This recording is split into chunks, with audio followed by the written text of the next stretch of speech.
Hello दोस्तों, स्वागत है आपका अपने यूट्यूब चैनल बी ट्रैवलर पर। दोस्तों आज हम आपको ले चलेंगे भारत के एक ब्यूटीफुल से हिल स्टेशन डलहौजी ट्रिप पर, जो कि फेमस है अपनी नेचर्स ब्यूटी, शांत वातावरण और खूबसूरत ग्रीनरी के लिए। इस वीडियो में हम आपको डलहौजी ट्रिप से जुड़ी सभी तरह की इन्फॉर्मेशन देने की कोशिश करेंगे, जैसे कि आप डलहौजी कैसे जाएं, डलहौजी में सस्ते बजट में कहाँ ठहरे, डलहौजी में खाने पीने की क्या व्यवस्था रहेगी, डलहौजी में आप कहाँ पर घूमने के लिए जा सकते हैं और किस किस तरह से घूम सकते हैं, डलहौजी घूमने आने का बेस्ट टाइम कौन सा रहेगा, एंड मोस्ट इंपोर्टेंट क्वेश्चन कि डलहौजी ट्रिप को कंप्लीट करने में आपका कितना खर्चा आएगा। दोस्तों इस वीडियो में हम आपको एक एक करके ये सभी इन्फॉर्मेशन देने की कोशिश करेंगे, इसलिए वीडियो को बिना स्किप किए एंड तक देखिएगा। चलिए दोस्तों देर न करते हुए शुरू करते हैं।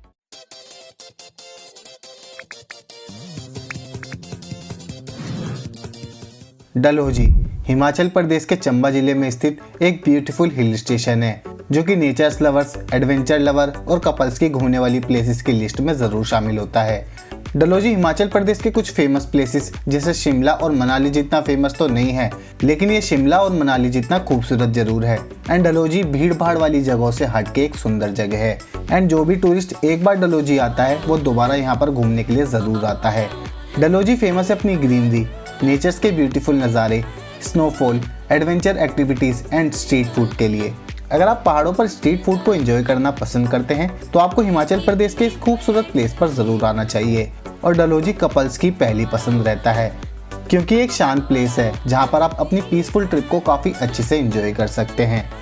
दोस्तों अगर आप भी इस साल डलहौजी ट्रिप को प्लान करना चाहते हैं तो सबसे पहले आपको ये जानना होगा कि आप डलहौजी तक कैसे पहुँच सकते हैं। आप डलहौजी तक बस, ट्रेन एंड फ्लाइट के थ्रू पहुँच सकते हैं। अगर आप बस के थ्रू डलहौजी तक पहुंचना चाहते हैं तो आपको दिल्ली, पठानकोट और चंडीगढ़ से डलहौजी के लिए डायरेक्ट बस की सुविधा मिल जाती है। अगर आप दिल्ली से डलहौजी तक जाना चाहते हैं तो आपको दिल्ली से HRTC बसेस या फिर वोल्वो बसेस मिल जाएंगी। दिल्ली से डलहौजी तक का डिस्टेंस लगभग 560 किलोमीटर का है और दिल्ली से डलहौजी तक के लिए बसेस रात 8 बजे तक चलती हैं, जो कि आपको 12 से 13 घंटे में डलहौजी तक ड्रॉप कर देंगी। और HRTC नॉन AC बसेस की टिकट 800 रुपये से लेकर 1000 रुपये पर पर्सन की रहती है और वोल्वो AC बसेस की टिकट 1500 रुपये से लेकर 1700 रुपये पर पर्सन की रहती है। एंड चंडीगढ़ से भी आपको डलहौजी तक के लिए AC बसेस मिल जाती हैं, जिसकी टिकट 1300 रुपये पर पर्सन की रहती है। और दोस्तों दिल्ली से आपको ज़्यादा बसेस की सुविधा मिलती है एज़ कम्पेयर टू चंडीगढ़। और दोस्तों आप पठानकोट से भी डलहौजी तक इजीली पहुंच सकते हैं। पठानकोट से डलहौजी की दूरी लगभग 80 किलोमीटर की है। पठानकोट से आपको डलहौजी तक के लिए बसेस मिल जाएंगी, जिसकी टिकट 300 रुपये पर पर्सन की रहती है। और पठानकोट से आपको शेयरिंग टैक्सी और प्राइवेट टैक्सी की सुविधा भी मिल जाती है, जिसमें शेयरिंग टैक्सी से जाने का किराया 350 रुपये से लेकर 400 रुपये तक का रहता है और प्राइवेट टैक्सी आपको लगभग 3000 रुपये तक में बुक हो जाती है, जो कि आपको डलहौजी तक ड्रॉप कर देंगी। एंड अगर आप ट्रेन के थ्रू डलहौजी तक पहुंचना चाहते हैं तो आपको अपने शहर से पठानकोट कैंट रेलवे स्टेशन तक पहुंचना होगा। Pathankot cantt railway station Dalhousie का सबसे नियरेस्ट रेलवे स्टेशन है, जिसकी दूरी डलहौजी से लगभग 80 किलोमीटर की है। पठानकोट कैंट रेलवे स्टेशन पहुंचकर आपको रेलवे स्टेशन के बाहर से ही डलहौजी तक के लिए बसेस और टैक्सी मिल जाएंगी। पठानकोट से आपको डलहौजी तक के लिए बसेस कम मिलती है, टैक्सी ज़्यादा मिलती हैं, जो कि आपको डलहौजी तक ड्रॉप कर देंगी। एंड अगर आप फ्लाइट के थ्रू डलहौजी तक पहुंचना चाहते हैं तो आपको कांगड़ा एयरपोर्ट तक पहुंचना होगा, जो कि डलहौजी का सबसे नियरेस्ट एयरपोर्ट है, जिसकी डलहौजी से दूरी लगभग 108 किलोमीटर की है। दोस्तों अगर कांगड़ा एयरपोर्ट तक के लिए आपको अपने शहर से डायरेक्ट फ्लाइट की सुविधा नहीं मिलती है तो आप दिल्ली के इंदिरा गांधी एयरपोर्ट तक बाय फ्लाइट आ सकते हैं, जो कि भारत के सभी बड़े शहरों से फ्लाइट के थ्रू वेल कनेक्टेड है। और दिल्ली पहुंचकर आप इस तरह से डलहौजी तक पहुंच सकते हैं, जैसे कि मैंने आपको पहले भी वीडियो में बताया था। चलिए दोस्तों अब आप डलहौजी तक पहुंच जाएंगे तो अब बात कर लेते हैं कि आप डलहौजी में कहां पर अपने ठहरने की व्यवस्था कर सकते हैं और कितने बजट में कर सकते हैं। दोस्तों आपको डलहौजी में ठहरने के लिए गांधी चौक और सुभाष चौक के आसपास में budgeted hotel and luxury hotel देखने को मिल जाते हैं। एंड यहाँ पर आपको स्टे करने के लिए रिजॉर्ट की सुविधा भी मिल जाती है। आप यहाँ पर अपने हिसाब से ठहर सकते हैं। यहाँ पर आपको होटल 800 रुपये से लेकर 5000 रुपये तक में मिल जाएंगे, जिनके प्राइस सीजन और ऑफ सीजन के हिसाब से कम ज़्यादा होते रहते हैं। और ये प्राइस आपके फैसिलिटीज़ के हिसाब से भी बढ़ते रहते हैं और लोकेशन के हिसाब से भी बढ़ते रहते हैं। आप अपने बजट के हिसाब से इन होटल में स्टे कर सकते हैं। और दोस्तों डलहौजी में खाने पीने की व्यवस्था की बात करें तो यहाँ पर आपको खाने पीने की कोई टेंशन लेने की ज़रूरत नहीं है।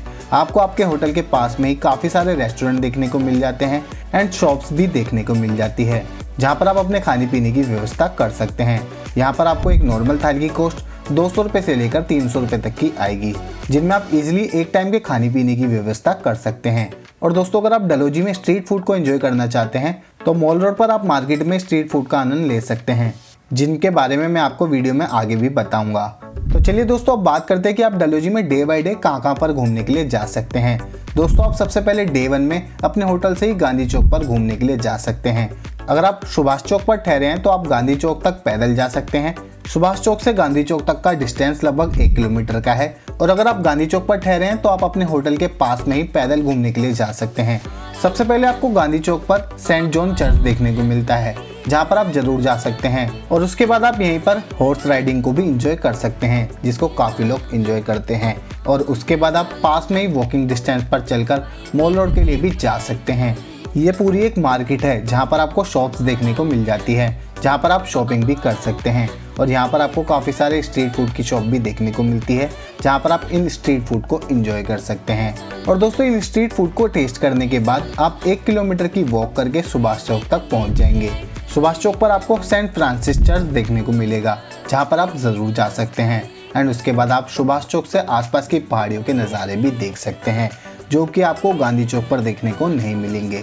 सुभाष चौक से आसपास की ग्रीन वैली काफ़ी ब्यूटीफुल लगती है, जो कि काफ़ी अमेजिंग एक्सपीरियंस होता है। इन्हें आप अपने कैमरे में भी कैप्चर कर सकते हैं और काफ़ी अच्छी फ़ोटोज़ भी आप यहाँ पर ले सकते हैं।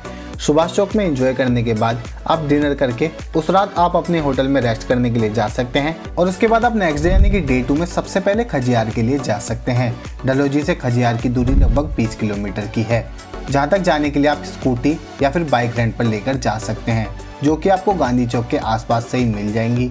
स्कूटी और बाइक का रेंट लगभग 700 रुपये से लेकर 800 रुपये पर डे के हिसाब से रहता है, लेकिन इसके प्राइस सीज़न और ऑफ सीज़न के हिसाब से कम ज़्यादा होते रहते हैं। या फिर आप गांधी चौक और सुभाष चौक के पास से ही टैक्सी बुक करके भी जा सकते हैं, जो कि आपको 2500 रुपये से लेकर 3000 रुपये तक में राउंड ट्रिप करा देगी और वापस आपके होटल पर छोड़ देती है। दोस्तों अब आप खजियार पहुंच जाएंगे तो आपको खजियार के ब्यूटीफुल नज़ारे देखने को मिलेंगे। दोस्तों खजियार को मिनी स्विट्जरलैंड के नाम से भी जाना जाता है, बिकॉज खजियार एक घास के मैदान जैसा दिखता है, जो कि काफ़ी खूबसूरत लगता है, जहाँ पर आप एक छोटी सी लेक को भी देख सकते हैं। और आसपास में आपको पाइन के ट्रीज की खूबसूरती और आसपास की वैलीज के ब्यूटीफुल नज़ारे भी देखने को मिलेंगे। और इस अमेजिंग नज़ारे को देखने के लिए दुनिया भर से टूरिस्ट आना पसंद करते हैं। दोस्तों खजियार में कई सारी छोटी छोटी एडवेंचर एक्टिविटीज भी होती हैं, जैसे कि जोरविंग और पैराग्लाइडिंग, जिन्हें आप यहाँ पर कर सकते हैं। यहाँ पर आप काफ़ी अच्छे से एंजॉय कर सकते हैं। और फिर खजियार में अच्छे से घूमने के बाद आसपास की छोटी छोटी जगहों पर भी घूमने के लिए जा सकते हैं, जैसे कि आप सबसे पहले खजीनाग टेम्पल के लिए जा सकते हैं। हिमाचल प्रदेश के खजियार में स्थित खजीनाग टेम्पल नागों के देवता को समर्पित है। ये मंदिर चंबा के राजा पृथ्वी सिंह ने 12वीं शताब्दी में बनवाया था। ये मंदिर गुंबद के आकार का दिखता है, जो कि चूना पत्थर से बना हुआ है। आप यहाँ पर ज़रूर जा सकते हैं और भगवान शिव के दर्शन कर सकते हैं। और उसके बाद आप अपनी स्कूटी या फिर बाइक के थ्रू या फिर अपनी टैक्सी से वापस अपने होटल के लिए जा सकते हैं। और यहीं पर आपका डे 2 भी समाप्त हो जाएगा। और दोस्तों उसके बाद आप नेक्स्ट डे यानी कि डे 3 में सबसे पहले पंचकूला के लिए जा सकते हैं, जो कि गांधी चौक से लगभग 3 किलोमीटर की दूरी पर है, जहाँ पर आप स्कूटी और बाइक को रेंट पर लेकर जा सकते हैं, जिसके चार्ज मैं आपको पहले भी बता चुका हूँ। या फिर आप टैक्सी बुक करके भी जा सकते हैं, जो कि आपको राउंड ट्रिप के लिए लगभग 1000 रुपये से लेकर 1200 रुपये तक में मिल जाती है, लेकिन इसके प्राइस सीजन और ऑफ सीजन के हिसाब से कम ज़्यादा होते रहते हैं, तो इस चीज़ का ज़रूर ध्यान रखिएगा। पंचकूला देवदार के पेड़ों से घिरा हुआ है, जो कि देखने में काफ़ी खूबसूरत लगता है। पंचकूला में आपको एक खूबसूरत सा वाटरफॉल देखने को मिलता है, जो कि काफ़ी अमेजिंग लगता है। पंचकूला में आपको एडवेंचर एक्टिविटीज़ भी काफ़ी सारी देखने को मिलती है, जैसे कि यहाँ पर आप जिप लाइन कर सकते हैं और बर्मा ब्रिज को भी यहाँ पर आप ट्राई कर सकते हैं। और दोस्तों यहाँ पर आपको काफ़ी सारी शॉप्स भी देखने को मिल जाती है, जहाँ पर आप अपनी शॉपिंग भी कर सकते हैं। दोस्तों आप यहाँ पर अच्छे से टाइम स्पेंड करने के बाद पंचकूला से लगभग 5 किलोमीटर की दूरी पर सतधारा वाटरफॉल के लिए भी जा सकते हैं। ये वाटरफॉल काफ़ी खूबसूरत लगता है, बिकॉज इस वाटरफॉल को देखने के लिए दूर दूर से टूरिस्ट आते हैं। इस वाटरफॉल को सतधारा वाटरफॉल इसलिए कहा जाता है बिकॉज ये वाटरफॉल 7 धाराओं से निकलता है और यहाँ आकर आपको काफ़ी पीसफुल टाइम भी स्पेंड करने को मिलता है, बिकॉज यहाँ पर आपको कम भीड़ देखने को मिलती है और यहाँ पर आपको काफ़ी शांति भी देखने को मिलेगी। और उसके बाद आप बीजिस पार्क के लिए जा सकते हैं। बीजिस पार्क को भारतीय सेनाओं ने शहीदों के लिए और अपने प्यारे बेटों को सीमा पर भेजने वाली माताओं के सम्मान में ये स्मारक बनाया है।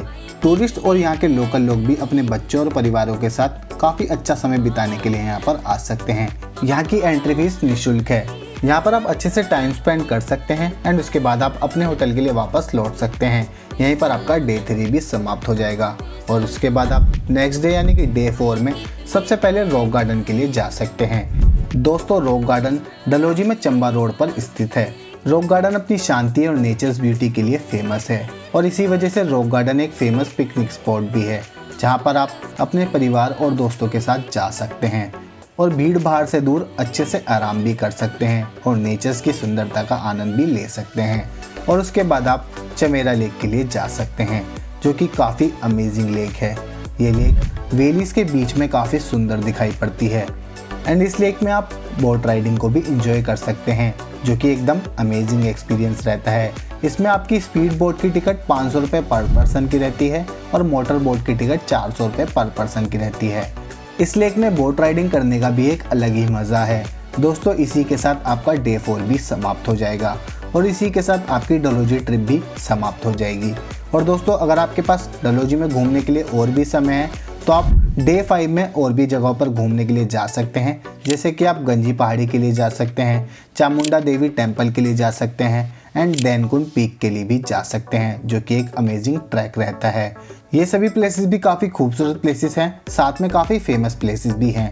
तो दोस्तों, अगर आपके पास और भी समय है तो यहाँ पर आप ज़रूर जा सकते हैं। तो चलिए दोस्तों, अब बात करते हैं कि डलहौजी घूमने आने के लिए आपको कितने दिन का ट्रिप प्लान करना चाहिए। आप डलहौजी घूमने आने के लिए कम से कम 3 नाइट्स एंड 4 डेज की ट्रिप प्लान करके आ सकते हैं। ये आपके लिए एकदम सुटेबल ट्रिप प्लान रहेगा। तो दोस्तों, ये थी डे बाय डे के थ्रू जानकारी। चलिए दोस्तों, अब बात करते हैं कि यहाँ पर आने का बेस्ट टाइम कौन सा रहेगा। दोस्तों, दो तरह के टूरिस्ट यहाँ पर 2 सीजन में घूमने के लिए आना पसंद करते हैं। एक होते हैं जो कि स्नो को देखने के लिए आते हैं और दूसरे लोग जो कि यहाँ की हरियाली को देखने के लिए आते हैं।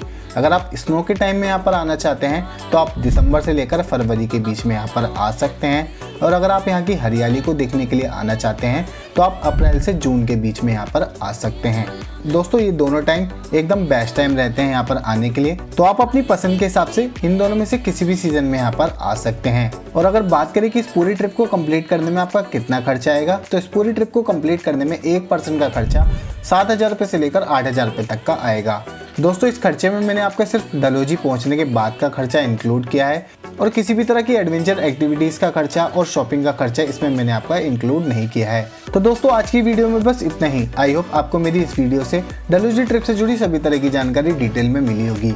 अगर फिर भी कोई क्वेश्चन मुझसे छूट गया है तो आप हमें कमेंट करके पूछ सकते हैं या फिर आप हमें फेसबुक या इंस्टाग्राम पर मैसेज करके भी पूछ सकते हैं। हम वहाँ पर भी आपको इसी तरह की जानकारियाँ देते रहते हैं। आई होप आपको मेरी ये वीडियो पसंद आई हो। अगर आपको मेरी ये वीडियो पसंद आई हो तो वीडियो को लाइक करें और अपने दोस्तों और परिवार के साथ वीडियो को ज़्यादा से ज़्यादा शेयर करें एंड ऐसी ही और वीडियोस को देखने के लिए चैनल को सब्सक्राइब करें और बेल आइकन को प्रेस करना ना भूलें, ताकि आने वाली इसी तरह की और भी वीडियोस को आप सबसे पहले देख सकें। और दोस्तों, अगर आप गोवा ट्रिप या फिर कसोल ट्रिप के बारे में जानना चाहते हैं तो आप मेरी इन वीडियोस को देख सकते हैं। मिलते हैं एक इन्फॉर्मेटिव वीडियो के साथ, तब तक के लिए थैंक यू सो मच। जय हिंद।